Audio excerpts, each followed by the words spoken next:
চলুন আজকে দেখে নিই চটজলদি একটা চিকেনের রেসিপি, কোনো মশলা ছাড়া।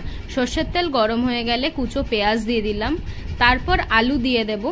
আলুটা একটু ভাজা হয়ে গেলে তারপরে দিয়ে দেব আদা রসুন বাটা। আদা রসুন বাটাটা একটু পেঁয়াজের সঙ্গে ভাজা ভাজা করে নিতে হবে যতক্ষণ না আদা রসুনের কাঁচা গন্ধটা যায়। তারপর দিয়ে দেব টমেটো কুচি। টমেটোটা ভালো করে ফ্রাই করতে হবে। তারপর যাবে হলো চিকেনটা ভালো মতো কষিয়ে নিতে হবে মশলার সাথে।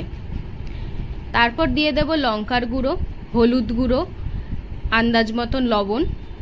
তারপরে এটাকে আরো ভালো করে কষাতে হবে।